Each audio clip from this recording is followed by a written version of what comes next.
أعوذ بالله من الشيطان اللعين الرجيم بسم الله الرحمن الرحيم الحمد لله رب العالمين والصلاة والسلام على رسوله الكريم وعلى آله الطيبين الطاهرين المعصومين أما بعد فقد قال الله سبحانه وتعالى في محكم كتابه المجيد والفرقان الحميد وقوله الحق بسم الله الرحمن الرحيم إنا نحن نزلنا ذكره وإنا له للحافظون۔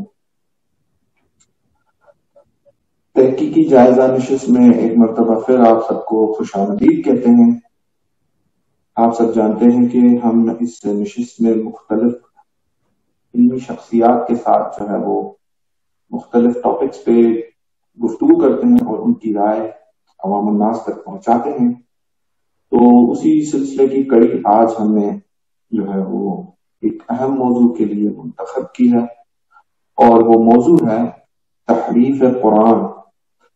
عموماً اہل تشیع پہ یہ اعتراض کیا جاتا ہے کہ شیعہ حضرات جو ہے وہ تحریف قرآن کے قائل ہیں۔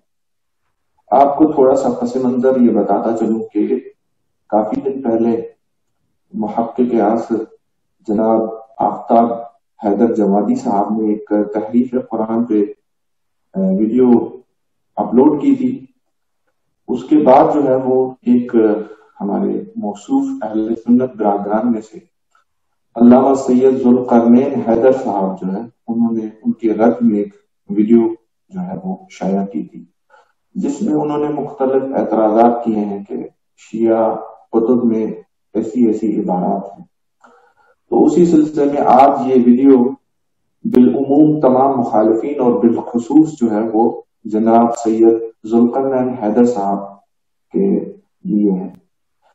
تو آج میں اپنے مہمان کا تعارف کراتا چلوں۔ ہمارے ساتھ ہے بہت ہی علمی شخصیت اور بہت محقق بندے ہمارے ساتھ موجود ہیں، جناب برادر سید اصدق نقوی صاحب، جو 23 سال کی عمر میں جنہوں نے بہت سارے کارنامے انجام دیے ہیں، جنہوں کی بہت سی تحاریر ہیں، تحقیقات ہیں، خصوصاً علم رجال پہ اور فلسفے پہ اور بہت سارے ٹاپکس پہ ان کی بہت ساری تحریریں ہمیں سوشل میڈیا پہ دیکھنے کو ملتی ہیں۔ تو آج ہم نے ان کو اس اہم موضوع کے لیے زحمت دی ہے۔ سب سے پہلے میں ان کی طرف پڑھتا ہوں۔ اسد بھائی السلام علیکم ورحمۃ اللہ۔ وعلیکم السلام ورحمۃ اللہ تعالی وبرکاتہ۔ بہت بہت شکریہ، آپ نے مجھے ٹائم دیا اور شکر گزار ہوں آپ کا کہ اس اہم موضوع پہ ہم نے آپ کو زحمت دی ہے اور آپ نے ہمارے لیے ٹائم نکالا۔ بہت شکریہ۔ کوئی مسئلہ نہیں، بہت اہم موضوع تھا اور اس پہ کلام کرنا کافی وقت سے ضروری ہو گیا تھا، تو انشاءاللہ اس ویڈیو کے توسط سے کچھ اہم مطالب ہم پہنچائیں گے عوام تک۔ جی بالکل، اسی سلسلے میں بنا کسی اختصار کے ساتھ میں آپ کی طرف آتا ہوں، اور موصوف کی جو ویڈیو ہے اس میں سے ہم نے چند اہم سوالات نکالے ہیں، تو وہ ون بائی ون میں انشاءاللہ آپ سے پوچھتا جاؤں گا، اور انشاءاللہ ان جوابات کے ساتھ جو ہے عربی متون اور اسکین پیجز آپ کی ویڈیوز میں انشاءاللہ آتے جائیں گے۔ تو سب سے پہلا سوال جو اہم ہے اور اس ویڈیو میں بھی تھا، وہ میں آپ سے پوچھنا چاہوں گا کہ کیا تحریف قرآن کا عقیدہ ضروریات مذہب اہل تشیع میں سے ہے؟ بسم اللہ الرحمن الرحیم والحمد للہ رب العالمین والصلاة والسلام علی اشرف الانبیاء والمرسلین وعلی آلہ الطیبین الطاہرین المعصومین وبعد۔ جی، تو جہاں تک تحریف قرآن کا مسئلہ ہے تو موصوف کے بقول یہ تشیع کے ضروریات میں سے ہے، یعنی کہ اس کو مانے بغیر کوئی انسان شیعہ نہیں کہلا سکتا۔ تو ان کی معلومات کے لیے اور تمام جو دیکھنے والے ہیں مشاہدین، ان کے لیے ہم یہ کہنا چاہیں گے کہ ہمارے علماء متقدمین، متوسطین، متاخرین کثیر تعداد میں ہمارے علماء نے رد کیا تحریف کا ان روایات جو وارد ہیں شیعہ سنی دونوں کتب میں، جو بھی مسائل تحریف سے متعلق ہیں، انہوں نے اس کا رد کیا اور انہوں نے ہمیشہ ہمارے جو متقدمین ہیں، میں نام بھی آپ کو گنوا سکتا ہوں، ان کی عبارات بھی آپ کو دکھا سکتا ہوں، جنہوں نے تحریف کی نفی کی ہے اور کہا ہے کہ یہی قرآن ہے جو ہمارے ہاتھوں کے درمیان آج موجود ہے، یہی حقیقی قرآن ہے جو اللہ کی طرف سے نازل ہوا تھا نبی پر صلی اللہ علیہ وآلہ، اور اس میں کوئی رد و بدل، کوئی کمی بیشی، کوئی تحریف واقع نہیں ہوئی. ٹھیک ہے. مثلا کون سی وہ شخصیات ہیں جیسے متقدمین میں یا متاخرین میں یا معاصرین میں جنہوں نے تحریف کے رد میں اپنے اقوال جو ہے وہ کتب میں درج کرا ہے؟ آپ کچھ وہ عبارات اگر آپ کے پاس ہیں یا کچھ ایسے. میں آپ کو سب سے پہلے شیخ صدوق، جو کہ بہت یعنی کسی تعارف کے محتاج نہیں ہے، اہل تشیع کے یہاں ان کا مقام ہے، رئیس المحدثین شیخ الاقدم انہیں کہا جاتا ہے، ان کا لقب شیخ صدوق ہے. تو ان کی کتاب ہے الاعتقادات فی الدین الامامیہ، یعنی اعتقادات کی کتاب ہے جہاں پہ وہ شیعت کے اعتقادات بیان کر رہے ہیں. تو اس میں باب ہے 32واں باب، باب الاعتقاد فی القرآن، باب قرآن کے بارے میں ہمارا اعتقاد عقیدہ. قال الشیخ اعتقادنا فی القرآن انه کلام اللہ ووحیہ وتنزیلہ وقولہ وکتابہ. ہمارا اعتقاد قرآن کے بارے میں یہ ہے کہ اللہ کا کلام ہے، اس کی وحی ہے، اس کی تنزیل ہے، یعنی نازل کرتا، وقولہ وکتابہ، اس کا قول اور اس کی کتاب ہے. وَأَنَّهُ لَا يَأْتِهِ الْبَاطِلُ مِن بَيْنِ يَدَيْهِ وَلَا مِن خَلْفِهِ. قرآن کی آیت ہے کہ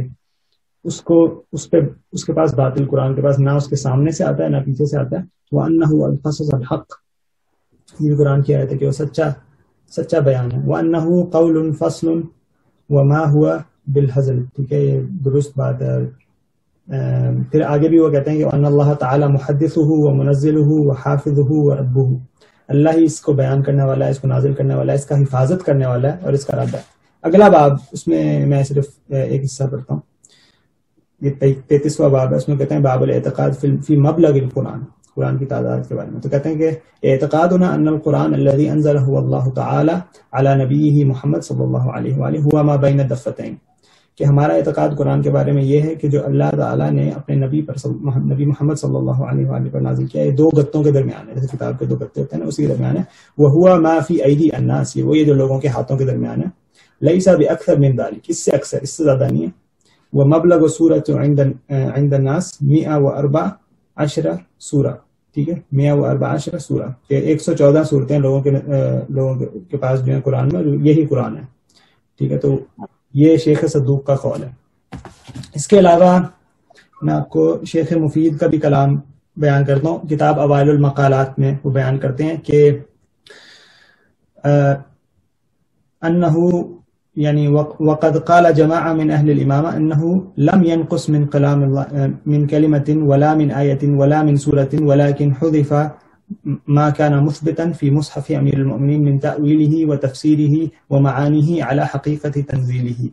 ٹھیک ہے، کہ قرآن امامیہ یعنی کہ اہل امامت کے جو ماننے والے ہیں وہ کہتے ہیں کہ قرآن میں سے کوئی کمی بیشی نہیں ہوئی کسی آیت کی یا سورت کی، جو اس میں امیر المومنین کے مصحف میں سے، جو امیر المومنین کے مصحف میں کیا تھا، تفسیر تھی اور تعویل تھی، وہ موجودہ قرآن میں نہیں ہے.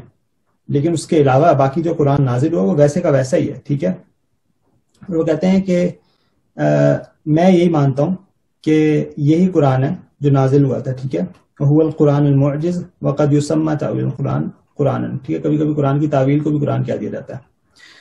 اس کے علاوہ ہمارے اور بزرگان ہیں، شیخ طوسی ہیں، سید مرتضی علم الہدا ہیں، ان کے بھی اس پہ قرآن کی تحریف، عدم تحریف پہ ان کے اقوال موجود ہیں. اب میں متاخرین کی طرف آتا ہوں تو علامہ طباطبائی کہتے ہیں کہ تفسیر المیزان میں کہ فقد تبین مما فصلنا ان القرآن الذي انزله الله على نبيه ووصفه بانه ذکر محفوظ على ما انزل. ٹھیک ہے، کہ جیسا کہ ہم نے تفصیل بیان کی کہ قرآن جو اللہ نے نازل کیا تھا اپنے نبی صلی اللہ علیہ وآلہ پر، اور اس کو ذکر سے وصف کیا کہ ذکر ہے، محفوظ ہے جیسا کہ نازل ہوا تھا، مصون بصیانۃ الہیۃ عن الزیادۃ والنقیص والتغییر کما وعد اللہ نبیہ فیہ. ٹھیک ہے، اور اس میں کوئی کمی بیشی نہیں ہے، اور وہ اللہ نے خود اپنی طرف سے اس کو بچایا تبدیلی سے، جیسا کہ اس نے اپنے نبی سے اس میں وعدہ کیا، اس کتاب میں وعدہ کیا، انا نحن نزلنا الذکر وانا لہ لحافظون. ٹھیک ہے، کہ ہم نے یہ ذکر نازل کیا اور ہمیں اس کی حفاظت کرنے والے ہیں. اس کے علاوہ سید خوئی اپنی کتاب البیان فی تفسیر القرآن میں وہ کہتے ہیں کہ ٹھیک ہے ثم ان المشہور بین علماء الشیعہ ومحققیہم بل المتسالم علیہ بینہم هو القول بعدم التحریف. ٹھیک ہے کہ علماء شیعہ اور ان کے محققوں کے شیعہ محققین اور علماء کے درمیان جو مشہور قول ہے بلکہ جو تسلیم شدہ بات ہے وہ عدم تحریف کا ماننا ہے. ٹھیک ہے کہ تحریف نہیں ہوئی. اس کے علاوہ ایک اور میں آپ کو متاخرین میں سے دکھا دیتا ہوں. یہ کتاب معجم الحدیث المعتبرہ آیت اللہ آصف محسنی کی کتاب ہے. اس میں یہ قرآن کی تحریف کے بارے میں بات کرتے ہیں. تو کہتے ہیں کہ اور یہ اس کا بھی رد ہے جو ہمارے یہاں یہ کہا جاتا ہے کہ تواتر سے روایات ہیں اور 2000 سے زیادہ روایات ہیں. تو آیت اللہ آصف محسنی کہتے ہیں کہ الروایات المعتبرہ الدالہ علی النقیصۃ من طریق الشیعہ قلیلہ جدا. شیعوں کے یہاں جو روایات قرآن کی تحریف معتبر ہیں جو دلیل ہیں وہ بہت کم ہیں. کما عرفت فی هذا الباب، یہ باب انہوں نے باندھا اس میں 2-3 روایات ہو لائیں اور یہ کتاب صرف معتبر احادیث پر مشتمل ہے. ٹھیک ہے فی هذا الباب ولعل المتتبع یجد فی هذا الكتاب بعضها الاخر، شاید اور بھی ایضا یعنی کہ کچھ اور بھی شاید اس کو مل جائے اس کتاب میں. وانا لا اظن بوجود 10 روایات معتبرہ سندا تدل دلالة واضحة على تحریف القرآن، کہ مجھے 10 روایات کا بھی نہیں پتا جو معتبر ہیں جو تحریف قرآن پہ واضح دلیل ہے. ٹھیک ہے پھر وہ کہتے ہیں کہ المجید بالمعنى المتنازع فيه فما ابعد قول من يدعي دلاله 1000 حدیث من طریق الشیعہ علیہ. تو یہ کتنی بعید بات ہے جو لوگ کہتے ہیں کہ شیعوں کے یہاں 2000 احادیث ہیں قرآن کی تحریف پہ. ٹھیک ہے واسوأ منه قول جملة من المعاندين والنصاب واهل الباطل حيث جعلوا هذا القول وسيلة وذريعة للتشنيع والطعن على الشيعة آل محمد. ٹھیک ہے اور یہ اس سے بھی بدتر وہ بات ہے کہ جو معاندین اور کچھ ناصبی اور اہل باطل ہیں انہوں نے ایک وسیلہ اور ذریعہ بنا دیا اس کو شیعوں کی تشنیع اور ان پہ طعن کرنے کا. ٹھیک ہے فذرهم في خوضهم يلعبون، ان کو ان کی باتوں میں ہی چھوڑ دو، اسی میں وہ کھیلتے رہیں. واما الروایات الوارده من طریق اہل سنت في هذا المعنى فهي كثيره وارده في صحاحهم، اہل سنت کے یہاں ان کی صحاح کتب میں روایات ہیں اس پہ. ٹھیک ہے اس کے علاوہ پھر انہوں نے آگے بھی اس پہ کلام کیا بھی، ظاہر ان کا کافی لمبی عبارت ہے لیکن آپ اس عبارت سے آپ سمجھ گئے ہوں گے کہ وہ بھی تحریف کی نفی کر رہے ہیں، بلکہ وہ تو انہوں نے ساری روایات کی یعنی کہ تصحیح و تضعیف کی ہے، تو ان کو 10 روایات بھی نہیں ملی جو تحریف پہ دلالت کرتی ہیں شیعوں کے یہاں. ایک اور اعتراض کیا جاتا ہے جیسے آپ نے قبلہ آصف محسنی صاحب کا اور دیگر علماء کا جو اقوال پیش کیے، اس کے برعکس ایک شوشہ چھوڑا جاتا ہے کہ شیعہ کتب میں حد تواتر تک روایات موجود ہیں جن میں تحریف وارد ہوئی ہے. کیا یہ بات درست ہے؟ جی اگر سب سے پہلے ہم شیعہ روایات میں تحریف کو دیکھیں کہ تحریف کے بارے میں روایات کتنی ہیں، پہلے تو ہمیں اس سے پہلے یہ دیکھنا پڑے گا کہ تحریف کا معنی ہم کیا لیتے ہیں. کیا تحریف کا مطلب باطل تفسیر کرنا ہے، غلط تعویل کرنا ہے، قراءات کا اختلاف ہے، یا کیا مراد ہے؟ اگر یہ سارا کچھ ہی ہم تحریف مان لیں کہ باطل تعویل بھی تحریف کا حصہ ہے اور قراءات کا اختلاف بھی تحریف کا حصہ ہے، کیونکہ قراءات کا اختلاف تو موجودہ روایات میں بہت سی، تو کیا یہ بھی اگر تحریف میں شامل سارا کچھ کر دیں تب شاید کوئی کہہ سکتا ہے کہ تواتر تک ہے. لیکن ویسے جو واضح جو دلیل ہیں روایات کی تحریف ہوئی ہے وہ بہت کم، اور اس میں سے بھی اکثر اگر آپ دیکھیں گے تو تفسیر قمی سے ہیں. تفسیر قمی ویسے ہی ہمارے علماء نے اس کا رد کیا ہے کہ اس کی نسبت ثابت نہیں ہے، بہت سے علماء نے اس کو نہیں مانا. تفسیر عیاشی سے ہے، تفسیر عیاشی میں ویسے ہی بلا سند ساری روایات موجود ہیں. اس کے علاوہ 1-2 اس طرح کی اور کتابیں ہیں جن کو ویسے ہی یعنی کہ اتنا مقام حاصل نہیں ہے علمی، تو ان کو تو ویسے ہی اگر ہم نکال دیں تو پھر تو تواتر سے تو ویسے ہی گر جاتی ہے بات. اگر ان روایات کو شامل کریں تب شاید کوئی تواتر کا دعویٰ کر سکتا ہے، لیکن اس کے علاوہ ہمارے یہاں متواتر روایات نہیں ہے. بلکہ اگر ہم اہل سنت کتب میں دیکھیں، اگر ہم وہی معیار رکھیں کہ قراءات کے جتنی الگ الگ روایات ہیں، تحریف پہ جتنی ہیں کہ آیات فلاں ہیں یا نہیں ہے، نسخوں کا اختلاف ہے، سارا کچھ ہے، تب بھی یعنی کہ یہ دعوت طرف مقابل کے لیے بھی یہی بات آتی ہے صادق کہ وہاں پہ بھی پھر تحریف کی متواتر روایات ہیں، اگر انہوں نے یہی ایک ہی معیار رکھنا ہے. اچھا حضرت بھائی ایک اور اعتراض جو اس ویڈیو میں بھی کیا گیا ہے، جی کہ شیعہ کے کتب میں موجود ہے کہ ان کا قرآن مختلف ہے. وہ قرآن جو ہے وہ امام علی علیہ السلام کے پاس تھا اور وہ جو ہے وہ پھر امام مہدی علیہ السلام تک پہنچا اور اس کے بعد انہوں نے وہ غائب کر دیا, اور جب وہ ظاہر ہوں گے تو وہ قرآن لے کے آئیں گے. تو یہ کیا ماجرا ہے, وہ کون سا قرآن ہے؟ جی تو اس کے بارے میں ویسے تو الکافی میں ایک حدیث ہے میرے سامنے ہے, الجامع للکتب الاربعہ جلد 5ویں اس کی. اس میں جو حدیث جس کی طرف ان کا اشارہ ہے وہ اسی میں یہ حدیث ہے, باب النوادر کی 24ویں حدیث ہے کہ قرأ رجل على ابي عبد بحسب سند بیان کرا, قرأ رجل على ابي عبد الله عليه السلام وانا استمع حروفا من القران ليس على ما يقرأها الناس, کہ امام صادق علیہ السلام کے سامنے کسی نے قرآن کے ایسے حروف پڑھے اور میں سن رہا تھا ایسے حروف پڑھے جو ایسے نہیں پڑھ رہا تھا جیسے لوگ پڑھتے ہیں. فقال ابو عبد الله علیہ السلام كف عن هذه القراءة, یہ قرات نہ کرو, اس سے رک جاؤ. اقرا كما يقرأ الناس, ایسے پڑھو جیسے لوگ پڑھتے ہیں. ٹھیک ہے, اقرا كما يقرأ الناس حتى يقوم القائم, یہاں تک کہ قائم کا قیام ہو, قائم یعنی امام مہدی. فاذا قام القائم قرأ كتاب الله عز وجل على حده, یعنی کہ اس کی درست قرات کو بیان کریں گے جیسے اللہ نے اس کی قرات کو نازل کیا تھا. ٹھیک ہے. واخرج المصحف الذي كتبه علي, اور وہ مصحف نکالیں گے جس میں جو امام علی نے لکھا. ٹھیک ہے. جو اور اس مصحف کے بارے میں جیسا کہ میں نے آپ سے شیخ مفید کا قول بھی ابھی ذکر کیا تھا, اس کی میں وہ والی عبارت دوبارہ تکرار کر دیتا ہوں. انہوں نے کیا کہا ہے, انہوں نے کہا اوائل المقالات ان کی کتاب ہے, اس میں ہے کہ ٹھیک ہے, ولكن حذف ما كان مثبتا في مصحف امير المؤمنين من تأويله وتفسير معانيه على حقيقة تنزيله. ٹھیک ہے, جو قرآن وہی ہے لیکن وہ جو امام علی کے مصحف کے اندر اس کی درست تعویل اور تفسیر کے جو مطالب موجود تھے وہ اس میں سے حذف کر دی گئے, وہ موجودہ قرآن میں نہیں ہے. یعنی کہ امام علی کا مصحف کیا تھا, اس میں تفسیر شامل تھی, اس میں انہوں نے نبی صلی اللہ علیہ وآلہ وسلم کی املا سے انہوں نے لکھا تھا, اس میں انہوں نے تفاسیر لکھی تھی, آیات کی تعویلات لکھی تھی, درست تعویل تھی آیات کی. وما يعلم تأویلہ الا اللہ والراسخون فی العلم. ٹھیک ہے, راسخون فی العلم چونکہ ہم ان کو مانتے ہیں تو ان کی تعویل اس میں شامل تھی, جو کہ موجودہ قرآن میں نہیں ہے. ہمارے پاس جو ابھی قرآن موجود ہے اس میں یہ ہمیں نہیں ملتا. تو یہ مصحف علی تھا اور اس میں یہ عبارات تھی تفسیر کی تعویل کی, جو کہ اور حاشیے ہوں گے یا جس طرح بھی ہو, بہرکیف وہ امام علی کی املا سے تھا جو کہ ہم تک موصول نہیں ہوا. یعنی جو ابھی ہمارے پاس موجودہ قرآن ہے, قرآن وہی ہوگا لیکن اس کی تفسیر, اس کی تعویل, اس کی تشریح وہ امیر المومنین نے جو اپنے دور میں کی تھی وہ اس مصحف میں ہوگی. ایسے ہی ہے بالکل. ایک طرح سے آپ سمجھ لیں وہ ایک تفسیر کی کتاب ہوگی امام علی کی, جس میں آیات بھی ہوں گی اور پھر ساتھ اس کی تفاسیر بھی مذکور ہوں گی امام سے. ایک یہ بھی وہاں پہ اعتراض تھا کہ مصحف فاطمہ تو زہرا صلوات اللہ علیہا, یہ کیا چیز ہے؟ جی تو مصحف فاطمہ بھی اسی ایسے باب میں ہے, اس میں میں نکال لیتا ہوں. اس میں انہوں نے اشکال کیا تھا کہ مصحف فاطمہ کو انہوں نے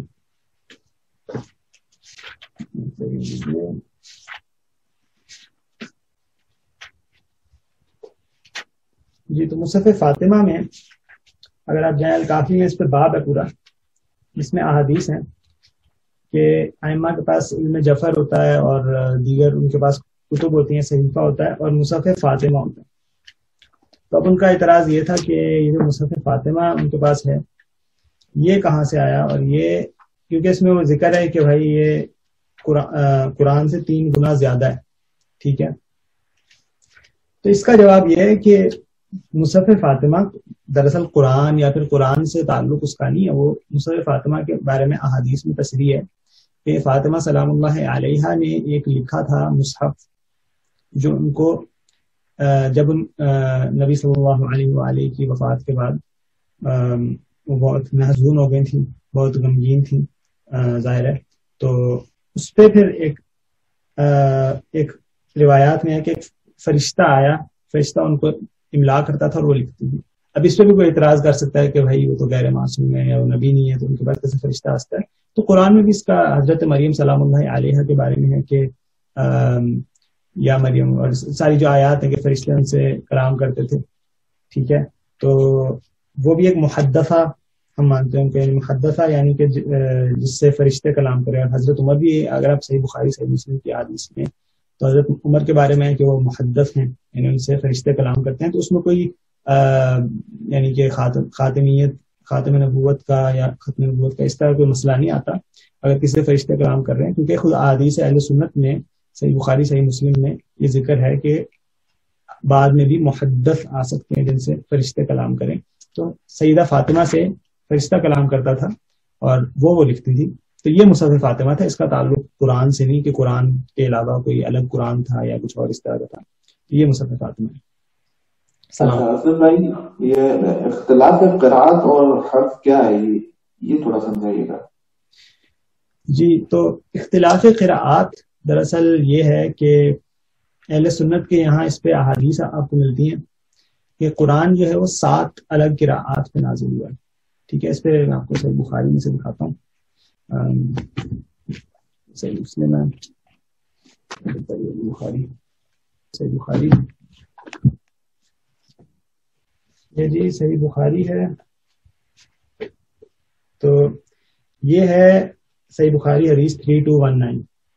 اس میں ہے کہ عن ابن عباس رضی اللہ عنہ، ابن عباس رضی اللہ عنہ، ان رسول اللہ صلی اللہ علیہ وسلم قال، رسول اللہ صلی اللہ علیہ وسلم اقرأنی جبرائیل على حرف فلم ازل استزیدہ حتی انتہى على 7 احرف.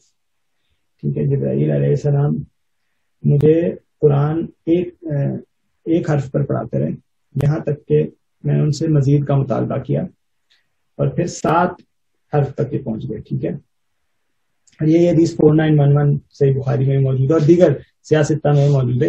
یہ تواتر تک ہے، یہ حدیث متواتر حدیث ہے اہل سنت کے یہاں. 7 قراءات والی کے 7 قراءات پر قرآن نازل ہوا تھا. ٹھیک ہے، لیکن اس کے علاوہ اگر آپ دیکھیں اہل سنت کتب میں تو صرف احرف کا مسئلہ نہیں ہے. احرف ایک الگ چیز ہے. ٹھیک ہے، احرف آپ سمجھ لیں کہ الگ لہجے ہیں جس زبان میں قرآن نازل ہوا. یہ صراط یا ضراب یا اس طرح سے الگ تلاوت آئی ہے احرف کی. لیکن قراءات دراصل یہ ہے کہ مختلف قاریوں نے اپنی اپنی قراءات بیان کی قرآن کی، جیسے حفص ہو گیا، عاصم ہو گیا، ورش ہو گیا، نافع ہو گیا، ابن کثیر دوسرا ہے اور شعبہ ایک اور ہے بندہ. اور اس طرح سے یہ اہل سنت کے یہاں 7 متواتر قراءات ہیں. اس پہ ابن جزری کی ایک کتاب ہے، تقریباً ابن جزری سے پہلے ابن مجاہد کی کتاب ہے 7 قراءات، کیونکہ 7 قراءات متواتر ہیں. اس کے بعد ابن جزری نے آ کے 3 اور کا اضافہ کیا، اس نے کہا کہ 10 قراءات ہیں، 10 کی 10 متواتر ہیں، الگ قراءات ہیں جس میں الگ الگ آپ کو ملے گا. قرآن کے زیر زبر کا فرق ہے، کچھ جگہ الفاظ کا بھی فرق ہے. ٹھیک ہے، تو یہ قراءات کا مسئلہ ہے. اور یہ جو مختلف قرآن ہے یہ آج بھی موجود ہے، چھپتے بھی ہیں.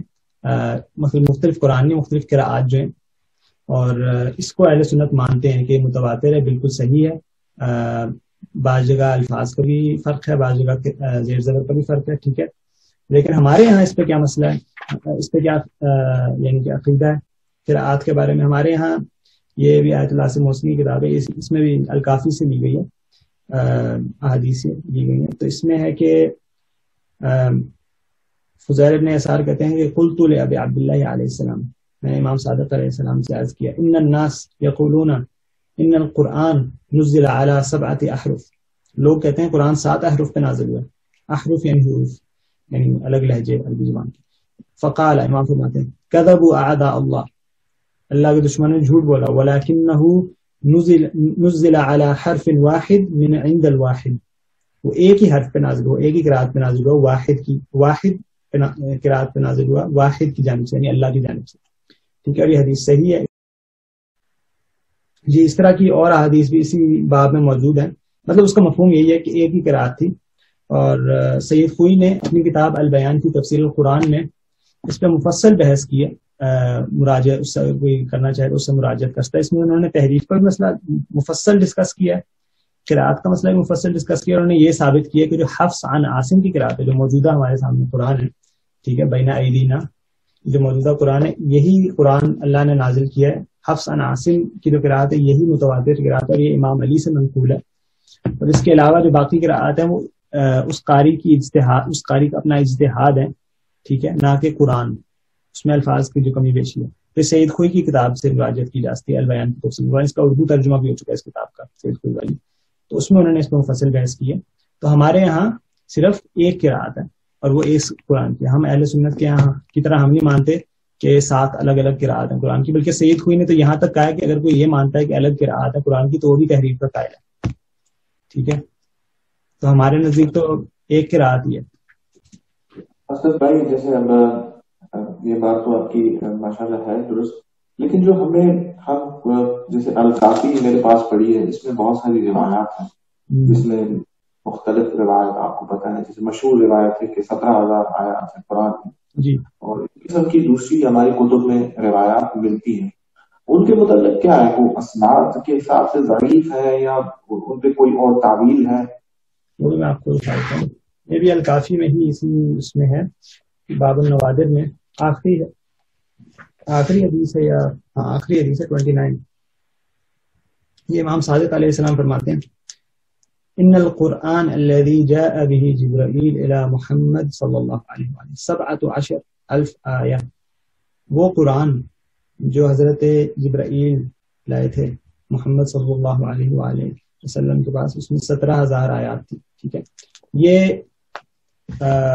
یعنی کہ اس الکافی کی حدیث میں، اس کو علامہ مجلسی نے صحیح کہا مرآت العقول میں، اس پہ میں آتا ہوں ابھی. اس پہ آیت اللہ عاصم محسنی کیا کہتے ہیں؟ آیت اللہ عاصم محسنی اس حدیث کو لائے ہیں اپنی کتاب میں. پھر وہ کہتے ہیں کہ اقول تحدید الآیات علی نحو المرسوم الفعلی غیر ثابت من النبی الاکرم صلی اللہ علیہ وآلہ تجزیت ب30 جزءا. ٹھیک ہے، کہ نبی صلی اللہ علیہ وآلہ وسلم سے ثابت نہیں ہے اس طرح سے آیات کی تحدید، یعنی کہ یہ آیت ادھر آ کے ختم ہوتی ہے پھر اگلی شروع ہوتی ہے، اس طرح سے انہوں نے آیات کی نمبرنگ یا اس طرح سے نہیں کی تھی، نبی سے ثابت نہیں ہے یہ. اور اسی طرح جیسے یہ ہے کہ 30 پارے ہیں قرآن کے، یہ بھی ثابت نہیں ہے نبی سے، ٹھیک ہے، یہ بعد کی تقسیمات ہیں. تو تقسیم کا فرق ہے. پھر وہ کہتے ہیں کہ بل ہما امران حادثان، یہ نئی کام ہے کیونکہ بعد میں فیمکن تکفیر الآیات وتقلیلها باخذ جملة آیات او جملات آیات آیا هذه الرواية لا تنافي التعديد المشهور عندنا. ٹھیک ہے، وان الآیات اقل من 7,000 آیا واللہ اعلم. ٹھیک ہے، کہ اس میں جو مراد ہے کہ بھئی آیات زیادہ ہے یا کم ہے، یہ آیات کے جو جملے ہیں اس کو الگ الگ، یعنی کہ تقسیم آپ الگ طرح سے اگر آیات کو کریں گے، یہاں پہ آپ روک دیں گے وہاں پہ شروع کریں گے، اس حساب سے ہے. اور یہ اس کے منافی نہیں ہے جو ہمارے یہاں مشہور ہے کہ آیات قرآن کی یعنی کہ 7,000 سے بھی کم ہے. واللہ اعلم، اللہ بہتر جانتا ہے. اور اسی طرح سے شیخ صدوق نے بھی اپنی کتاب میں آپ کو دکھا دیتا ہوں، انہوں نے 20 پہ کلام کیا 17,000 آیات کو. وہ کہتے ہیں شیخ صدوق رحمہ اللہ کہتے ہیں، ٹھیک ہے، بل نقول، ٹھیک ہے، ہم کہتے ہیں، بلکہ ہم کہتے ہیں انہو قد نزل الوحی الذی لیس بقرآن، وہ وحی بھی نازل ہوئی تھی جو قرآن کا حصہ نہیں تھی. ما لو جمع الى القرآن لکان مبلغہ مقدار 17,000 آیہ، یعنی ایسی بھی وحی تھی جو قرآن کا حصہ نہیں تھی، اگر اس کو بھی جمع کیا جائے تو ٹوٹل جو آپ کے پاس عدد آئے گا وہ 17,000 ہوگا. مثلا حدیث قدسی ہو گئی، یا نبی صلی اللہ علیہ وآلہ پر اللہ نے اور تفسیر نازل کی ہوگی، ان کی وحی نازل کی ہوگی نا، اس سارے کو اگر ہم جمع کر دیں تو 17,000 بنتا ہے. لیکن جو قرآن ہے ظاہر ہے وہ 17,000 نہیں بنتا اگر حدیث قدسی وغیرہ سارا کچھ ملا کے جو نبی پر وحی نازل ہوئی، کیونکہ وحی ایسی بھی تھی جو قرآن کا حصہ نہیں تھی. ٹھیک ہے، نبی کو تو وحی آتی ہے، وما ينطق عن الهوى ان هو وحی یوحى. ٹھیک ہے، وہ تو کلامی اپنی خواہش سے نہیں کرتے، جو وحی ان پہ نازل ہوتی ہے اس سے کلام کرتے ہیں. ٹھیک ہے، تو یہ ہمارے علماء نے اس حدیث کے بارے میں بتایا. بلکہ اس کے علاوہ اس حدیث پہ اشکال سندی بھی کیا جا سکتا ہے کہ اس میں جو راوی ہے کتاب القراءات ہے سیاری کی، اس میں حدیث نمبر 16 ہے، تو اس حدیث نمبر 16 میں یہی منوان حدیث اسی سند سے، اسی متن سے وارد ہوئی ہے. ٹھیک ہے، اور محدث نوری نے اپنی کتاب فصل الخطاب فی تحریف کتاب رب الارباب میں بھی اس کو نقل کیا ہے سیاری سے. اور سیاری کی کتاب میں اسی منوان سند اسی متن کے ساتھ یہ حدیث موجود ہے. سیاری کون تھا؟ ہمارے علماء رجال، شیخ نجاشی ہو گئے، ابن غزائری ہو گئے، شیخ توسی ہو گئے، بعد کے جتنے بھی علماء ہیں ساروں نے کہا ہے کہ یہ ضعیف راوی تھا، یہ فاسد العقیدہ تھا، فاسد المذہب تھا، اور اس پہ جرح کیے سخت، اور اس کی روایت کو قبول نہیں کیا جاتا. تو یہ روایت اس سے مروی ہے اگر آپ قرائن کو دیکھیں، اور اس کی کتاب میں باقاعدہ موجود ہے جو کہ اور تقویت دیتی ہے اس بات کو کہ اسی سے آئی ہے یہ روایت. ٹھیک ہے، تو یہ 17,000 جو آیات والی حدیث ہے، اس کو سندی طور پر تو ویسے ہی اشکال ہو سکتا ہے، لیکن متن کی بھی تعویل ہو سکتی ہے. ضروری نہیں ہے کہ اس کو مینوان اسی طرح سے لیا جائے کہ کوئی قرآن میں کمی بیشی ہوئی ہے. اچھا اسکر بھائی، اب آتے ہیں آخری پوائنٹ پہ، وہ یہ ہے کہ چلو روایات کی تو بات ہو گئی، لیکن جو اقوال علماء ہیں ان کے متعلق کیا کہیں گے؟ مثلاً علامہ نعمت اللہ جزائری صاحب ہیں یا علامہ نوری تبریسی صاحب، جنہوں نے فصل الخطاب پوری تحریر پہ کتاب لکھی ہے، یا دوسری کتابیں ہیں جن میں علماء کے اقوال ہیں، تو ان کو ہم کیسے رد کریں گے؟ جیسے موصوف نے بھی ویڈیو میں ہمیں دکھائے ہیں. جی دیکھیں، سب سے پہلے محدث نوری کی جب ہم بات کریں، کتاب فصل الخطاب فی تحریف کتاب رب الارباب جو ہے، اس میں انہوں نے روایات جمع کی ہیں، لیکن صرف شیعہ روایات نہیں، سنی روایت بھی انہوں نے جمع کی اسی طرح سے. ٹھیک ہے، تو وہ ٹوٹل ملا کے انہوں نے پوری ایک بحث کی، لیکن اس کے بعد انہوں نے اس سے رجوع بھی کر لیا اپنی کتاب سے. اور ان کے بقول تو ان کا مقصد یہاں پہ تحریف ثابت کرنا نہیں بلکہ تحریف کا رد کرنا تھا اس کتاب میں. ٹھیک ہے، انہوں نے تو بعد میں کتاب کا ایک تو رجوع بھی کر لیا اس کتاب سے، اور اس کا مقصد بھی انہوں نے وہ بیان نہیں کیا کہ وہ تحریف کے قائل ہیں. ٹھیک ہے، اس کے علاوہ اگر ہم دیکھیں کہ مثلا نعمت اللہ جزائری کا نام لیا رحمہ اللہ، تو وہ تحریف کے قائل تھے ضرور، لیکن اس کا یعنی ان کی ذاتی اس میں اجتہاد ہو سکتا ہے. اس میں ہم کہیں گے کہ بہت سے جو جمع غفیر علماء کا وہ ان سے اختلاف کرتے ہیں اس میں، اور ان کی اپنی رائے مکتب کی یعنی کہ عقیدہ نہیں بن سکتا. ان کی اپنی رائے ہے، ٹھیک ہے، ان کے پاس انہوں نے اس پہ استدلال پیش کیا ہے اپنا، لیکن اس کا مطلب یہ نہیں ہے کہ مکتب کی بھی پورے مکتب کی رائے ہوگی. دوسری طرف اتنے بڑے بڑے علماء موجود ہیں جو کہ متقدمین سے لے کے آج تک کے دور تک سارے تحریف کی نفی کرتے آئے ہیں، تو مکتب کی رائے تو اس سے بیان ہوگی. یعنی کہ جو ایک جمہور کا عقیدہ تو یہی ہے ہمارے یہاں کہ تحریف نہیں ہوئی. اب کوئی شاذ نظریہ ہے تو وہ تو ہر چیز میں آپ کو شاذ نظریات تو مل ہی جائیں گے، لیکن اس کا مطلب یہ تو نہیں ہے کہ وہ عقیدہ بن جاتا ہے ہمارا.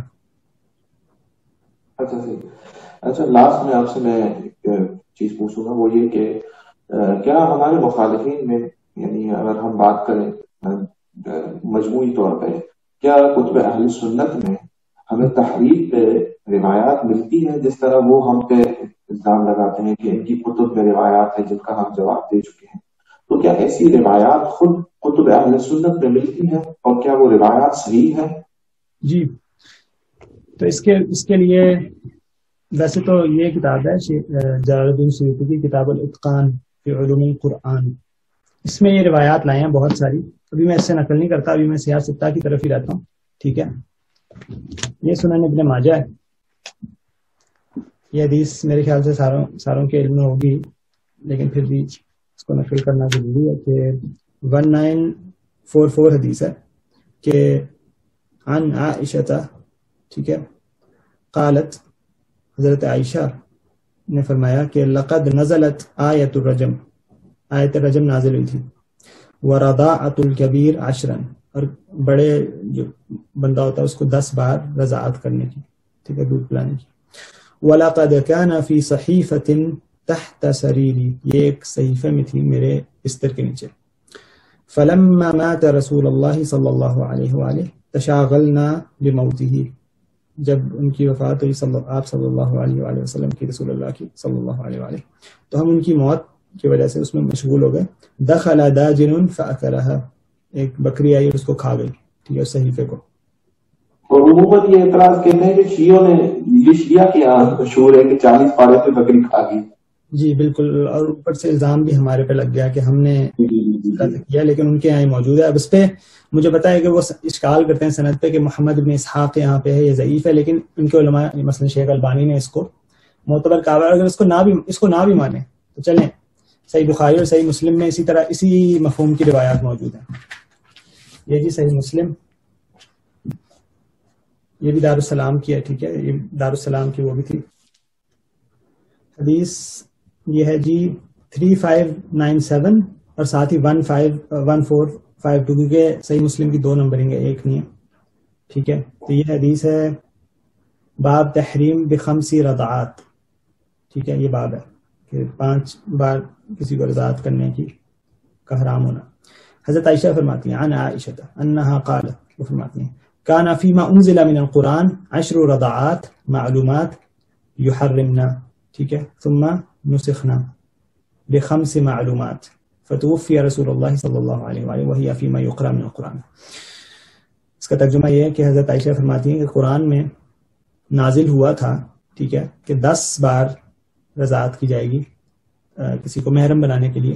ٹھیک ہے، یہ ایک اہل سنت کے یہاں ایک فقہی مسئلہ ہے. تو پھر وہ منسوخ ہو گئی آیت. ٹھیک ہے، اور کیا رہ گیا؟ نسخنا ب5 معلومات، پھر 5 بار کسی کو رضاعت کی جائے گی. یہ یعنی کہ قرآن میں تھا. پھر کیا ہوا؟ فتوفی رسول اللہ صلی اللہ علیہ وسلم فیما یقرأ من القرآن. 5 رہ گئی، نبی صلی اللہ علیہ وسلم کی وفات ہو گئی، اور یہ اس میں سے تھا جو قرآن میں پڑھا جاتا فیما یقرأ من القرآن، جو پڑھا جاتا ہے قرآن میں، اس میں 5 رضاعت تھی. تو موجودہ قرآن میں تو رضاعت کا کوئی مسئلہ ہی نہیں موجود. 10 سے 5 ہوئی، نبی کی وفات ہوگی صلی اللہ علیہ وسلم، اور یہ پڑھا جاتا تھا، لیکن آج ہے ہی نہیں سرے سے. ٹھیک ہے، اسی طرح سے حضرت عائشہ سے صحیح مسلم کی حدیث ہے، اور یہ ہے 1427 یا پھر 692. ٹھیک ہے، اس میں ہے کہ حضرت عائشہ نے آیت لکھوائی کسی سے. ٹھیک ہے، امرتنی عائشہ ان اکتب لها مصحفا، میں ایک مصحف لکھوں ان کے لیے، مصحف یعنی قرآن کا ایک نسخہ.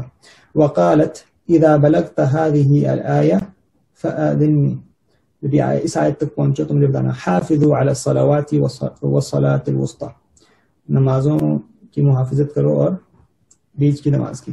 فلما بلغتها آذنتها، میں اس تک پہنچا تو میں نے بتایا. فعملت علی قوله تعالی، تو انہوں نے مجھے یہ بیان کیا کہ میں اس طرح سے لکھوں.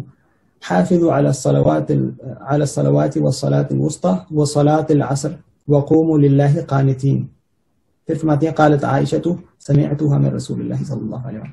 کیا انہوں نے لکھوائی آیت مصحف میں کہ یہ اصل آیت ہے، مطلب جو موجودہ قرآن میں حافظوا علی الصلوات، ٹھیک ہے، والصلاة الوسطى، یہ انہوں نے لکھوایا کہ حافظوا علی الصلوات والصلاة الوسطى والصلاة العصر وقوموا للہ قانتین، کہ حفاظت کرو نمازوں کی اور بیچ کی نماز کی اور نماز عصر کی. ٹھیک ہے، اور اللہ کے لیے کھڑے ہو جاؤ اس کی عبادت میں. ٹھیک ہے، قانتین یعنی اس کی فرما برداری میں. یہ کہتی ہیں کہ اس طرح سے میں نے رسول اللہ سے سنا تھا اس آیت کو. تو موجودہ قرآن میں اس طرح سے اس کی نہیں ہے قرات. ٹھیک ہے، اسی طرح سے صحیح بخاری کی طرف اگر ہم آئیں، صحیح بخاری میں یہ ایک حدیث ہے،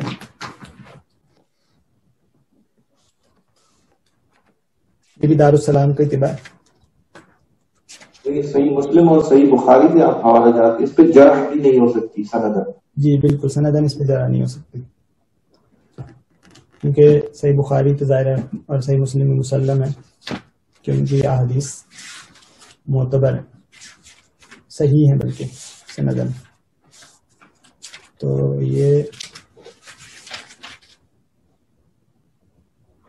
ٹھیک ہے. تو یہ ایک اور حضرت ابن عباس سے ہے. ٹھیک ہے،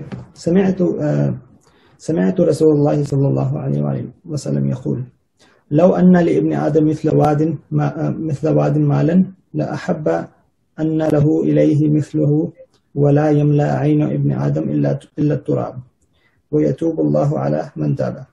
اگر ابن آدم کے پاس، آدم کے فرزند کے پاس ایک وادی کا بھی مال ہوتا تو وہ دوسرے کی، اس کی جیسی ایک اور کی تلاش کرتا، اور آدم کی آنکھ، آدم کے بیٹے کی آنکھ کو مٹی کے سوا کچھ نہیں بھرتی.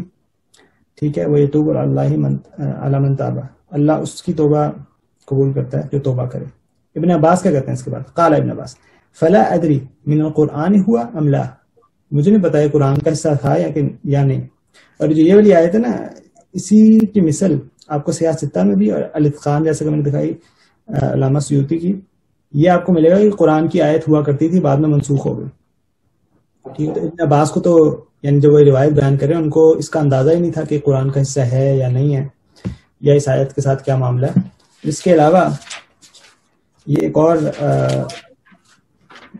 آخری یہ میں بیان کرتا ہوں. یہ حضرت عمر سے منقول ہے, ٹھیک ہے, کہ آیت رجم کے حوالے سے, جو کہ ظاہر ہم سبھی واقف ہوں گے کہ حضرت صحیح بخاری میں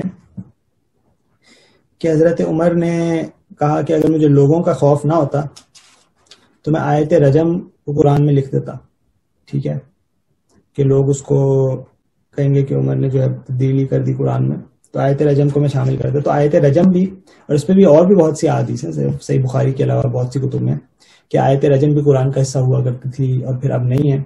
تو اہل سنت ان تمام جتنے بھی ہم نے پیش کیے اور بھی جتنی بھی اس طرح کی احادیث ہیں, اہل سنت اس کا جواب یہ دیتے ہیں کہ یہ منسوخ ہو گئی ہیں. تمام جتنی بھی آیات تھی نا, یا یہ قرآت مختلف ہیں, منسوخ ہو گئی ہیں. لیکن اس کی دلیل, یعنی نبی کی زبان سے اس کی کوئی دلیل نہیں ہے کہ یہ فلاں آیت منسوخ ہو گئی. اب نبی صلی اللہ علیہ وآلہ کی وفات کے بعد بھی لوگ ان کو پڑھتے رہے, ان کو بیان کرتے رہے, اور اس پہ اختلاف ہوتا رہا. حضرت ابن مسعود کا اپنا مصحف تھا, ابی ابن کعب کا اپنا مصحف تھا, ابن عباس کا اپنا مصحف تھا, یعنی اور اس پہ ابن ابی داؤد السجستانی کی کتاب ہے کتاب المصاحف, اس سے بھی رجوع کیا جا سکتا ہے. یہ ابو داؤد, جو سنن ابو داؤد والے, ان کے بیٹے تھے ابن ابی داؤد, انہوں نے پوری کتاب لکھی جس میں مختلف صحابہ کے مصاحف انہوں نے نقل کیے کہ فلاں صحابی کے مصحف میں یہ آیت اس طرح سے تھی, فلاں کے میں اس طرح سے تھی. تو یہ اختلاف صحابہ کے درمیان ان کی وفات تک بھی موجود رہا, ٹھیک ہے. یہ تمام مسائل جو تھے قراءات کے اور سارا کچھ اگر منسوخ ہو گئی تو صحابہ کو کیوں نہیں پتہ چلا, اور نبی نے ڈائریکٹلی کیوں نہیں بتا دیا کہ یہ منسوخ ہو گئی ہے, بعد میں کیوں صحابہ اس پہ اختلاف کرتے رہے, ٹھیک ہے. تو یہ اگر انہوں نے یہی, یا تو یہ کہہ دیتے ہیں کہ حدیث ضعیف ہے, یا یہ کہ وہ منسوخ ہو گئی ہے, تو ہمیں بھی وہی کیوں نہیں موقع دیتے کہ ہم بھی یہی کہیں کہ بھائی احادیث جو ہیں یہ ضعیف ہیں, یا پھر ہمارے ہاں اس کی تعویل موجود ہے, یا یہ غیر معتبر ذرائع سے ہم تک آئی ہیں. تو ہم بھی ظاہر ہے اپنی جتنی بھی احادیث بیان کرتے ہیں یا بیان ہوئی ہیں ہماری کتب میں جن کو یہ بیان کرتے ہیں, تو ان کے بارے میں تعویل رکھتے ہیں جس طرح سے یہ تعویل دیتے ہیں. ہم بھی تحریف کے قائل نہیں ہیں, ٹھیک ہے. تو یہی معاملہ ہے. اچھا, تو یعنی ہماری اس پوری گفتگو کا لب لباب یہ ہے کہ روایات تو دونوں کے ہاں ملتی ہے, ٹھیک ہے. ہم اپنی طرف سے ان پہ جرح و تعدیل کرتے ہیں یا مثلاً تعویلات کرتے ہیں, اور کتب اہل سنت میں جو صحیح ترین کتابیں مسلم بخاری ان میں روایات ملتی ہیں. اور یہ تو ہم نے ایک چھوٹا سا کتب اہل سنت سے جو ہے نمونہ پیش کیا, اور یہ تو کثیر تعداد میں روایات موجود ہیں. لیکن ہم اگر انصاف سے بات کریں تو خود اہل سنت علماء بھی اس کو رد کرتے ہیں کہ ہمارے کتب میں چاہے تو روایات موجود ہیں لیکن ہم تحریف کے قائل نہیں ہیں. اور اہل سنت کے یہاں پھر ایسی روایات بھی ہیں, پھر بھی وہ اس پہ تردید کرتے ہیں اس بات کی. اور خود شیعہ علماء بھی اس کی تردید کرتے ہیں کہ ہمارے یہاں روایات تو ہیں لیکن اس پہ مختلف تعویلات ہیں یا جرح ہے یا مثلا دوسرے ہم اس کی تشریحات کرتے ہیں. تو دونوں کے یہاں ایک تو متفق یہ ہے کہ دونوں کے علماء اس بات پہ اتفاق کرتے ہیں کہ ہمارے دونوں کے یہاں تحریف نہیں ہے. قرآن جو ہے وہ محفوظ ہے, الحمد سے والناس تک اس میں ایک لفظ کی بھی تحریف نہیں ہے. تو آج ہم اس بات پہ اس بات پہ اتفاق کریں گے کہ اہل سنت کے یہاں بھی روایات ہیں, اہل تشیع کے یہاں بھی روایات ہیں, لیکن دونوں علماء اور دونوں مذہب اس بات کی اجازت نہیں دیتے, نہ اس کا کوئی عقیدہ ظاہر کرتے ہیں کہ ان کے ہاں تحریف جو ہے وہ ثابت ہے, اور وہ اس قرآن جو موجود قرآن ہے اس کو نہیں مانتے. تو اس پہ آپ اتفاق کریں گے میرے ساتھ؟ بالکل میں اتفاق کروں گا, بلکہ میں یہ بھی کہوں گا کہ ہمارے یہاں اہل تشیع کے یہاں بھی ایک روایت ہے جو کہ متواتر ہے, اہل سنت کے یہاں بھی متواتر ہے. نبی صلی اللہ علیہ وآلہ سے حدیث ثقلین جس کو بولتے ہیں, ٹھیک ہے, کہ میں تمہارے درمیان دو چیزیں چھوڑ کے جا رہا ہوں, ٹھیک ہے, ترکت فیکم ثقلین, ٹھیک ہے, اگر تم انہیں تھامے رکھو گے لن تضلوا بعدی ابدا, میرے بعد کبھی بھی گمراہ نہیں ہوگی. کیا انہوں نے فرمایا؟ کتاب اللہ و عترتی اہل بیتی, اللہ کی کتاب اور میری عترت میرے اہل بیت, ٹھیک ہے. انہوں نے ہمیں ان دونوں سے متمسک رہنے کا حکم فرمایا. تو اگر کتاب اللہ نعوذ باللہ اس میں کوئی تبدیلی آئی ہوتی تو وہ ہمیں کیسے کہتے کہ میرے بعد بھی تم اسی سے متمسک رہو, ٹھیک ہے. اور ان کے جو اہل بیت تھے انہوں نے بھی ہمیشہ اسی کتاب کا حوالہ دیا, جب بھی آیات کی تلاوت کی اسی کتاب سے تلاوت کی. اگر کوئی الگ ان کے پاس کتاب ہوتی تو وہ نئی کوئی تلاوت لاتے. جو بعض احادیث اس طرح کی ملتی ہیں اس کو ہم بھی قبول نہیں کرتے, اہل سنت کے یہاں بھی ہیں وہ بھی ان کو قبول نہیں کرتے. جیسے میں نے آپ سے رجم کی آیت بیان کی. شیعہ سنی دونوں کتابوں میں الشیخ والشیخہ اذا زنیا فرجموہم البتہ، یہ آیت جو کہا جاتا ہے کہ آیت ہے شیعہ سنی کتب میں ہے، لیکن دونوں کہتے ہیں کہ قبول نہیں ہے. ابن آدم والی ہے کہ ابن آدم کے پاس وادیان من الذهب والفضہ، سونے چاندی کی 2 وادیاں ہوتی، وہ اسے تیسری لابتغاء لهما ثالثا، تیسری کی بھی تلاش میں نکل آتا. تو یہ ہمارے یہاں بھی ان کے یہاں بھی ہے. ہمارے یہاں ہوگی تو وہ کہہ دیں گے کہ تحریف ہے، اپنے یہاں ہوگی تو وہ یہی آیت ان کے یہاں ہوگی تو کہہ دیں گے کہ یہ تو منسوخ ہو گئی ہے. تو ہمیں بھی وہ وہی دینا ہے. اس طرح سے بہت سی بے تحاشا مثالیں دی جا سکتی ہیں جو دونوں کے یہاں وہی موجود ہے کہ یہ آیت ہوا کرتی تھی. ہمارے یہاں وہ الزام لگا دیتے ہیں کہ تحریف ہے، اپنے یہاں جب بات آتی ہے تو کہہ دیتے ہیں کہ یہ تو منسوخ ہو گئی تھی. تو بالکل میں سمجھتا ہوں کہ واضح ہے کہ قرآن میں بالکل بھی کوئی رد و بدل نہیں ہوا، نہ ہو سکتا. یہ متواتر، یہ تواتر کے ساتھ ہم تک آیا ہے، نسل در نسل منتقل ہوا ہے. اس کے مقابل جو حدیث ہے ایک بندے نے دوسرے کو سنائی، ایک سے ایک تک، واحد عن واحد ہے وہ. اور یہ جیل عن جیل، یعنی کہ ایک نسل نے دوسری نسل کو منتقل کیا، تو اس میں تو تصور بھی نہیں کیا جا سکتا کہ کوئی تبدیلی آئے گی. اور کبھی بھی جو ضمنی ہے یعنی کہ خبر واحد ہے وہ متواتر کے مقابل نہیں لائی جا سکتی. تو یہ تو متواتر نہ سے، اس کے مقابل آپ خبر واحد لا کے پیش نہیں کر سکتے کوئی بھی شیعہ سنی کہ قرآن میں کوئی تبدیلی ہوئی ہے، نعوذ باللہ. چلے بہت شکریہ اسکر بھائی، آپ نے کینیڈا سے ہمیں اتنا وقت قیمتی رکھ دیا. آپ کا بہت بہت شکریہ، اور دعا ہے کہ پروردگار عالم آپ کو ہمیں ہدایت پہ قائم رکھے. ہم اس پروگرام میں ایک تو بالعموم جو ہے تمام مخالفین سے مخاطب ہیں، اور بالخصوص قبلہ ذوالقرنین حیدر صاحب جنہوں نے اعتراض کیا تھا تحریر پہ. تو دیکھیں اب یہ مسئلہ جو ہے وہ ابھی حل ہو چکا ہے، اور ہم نے اتنے سارے دلائل آپ کی خدمت پہ پیش کیے. تو عوام الناس سے میں گزارش کروں گا کہ شیعہ نہ کوئی تحریف کے قائل ہے، نہ ہم اہل سنت برادران کو تحریف والا سمجھتے ہیں یا ان کی یہاں تحریف کو مانتے ہیں. یہ ایک بیچ کے لوگوں کی سازش ہے مسلمانوں کو آپس میں لڑانے کے لیے، تاکہ یہ اس پہ الزام لگائے اور وہ ان پہ الزام لگائے، حالانکہ دونوں قائل نہیں ہے تحریف. تو ابھی ہمارے پاس اس ویڈیو کے آخر میں بہت اچھا نتیجہ یہ نکلا ہے کہ ہم دونوں اس بات پہ متفق ہیں کہ نہ اہل تشیع تحریف کے قائل ہیں، نہ اہل سنت جو ہے وہ تحریف کے قائل ہیں. آپس میں بھائی بن کے رہیں گے انشاءاللہ، اور ایسی علمی موضوعات پہ علمی انداز میں، احسن انداز میں ہم گفتگو کرتے رہیں گے. تو مجھے سید سمر نقوی کو اجازت دیں تحقیقی جائزہ نشست میں. انشاءاللہ پھر دوبارہ کسی الگ موضوع کے ساتھ، کسی الگ شخصیت کے ساتھ آپ کی خدمت میں حاضر ہوں گے. والسلام علیکم ورحمۃ اللہ وبرکاتہ. فی امان اللہ. خدا حافظ.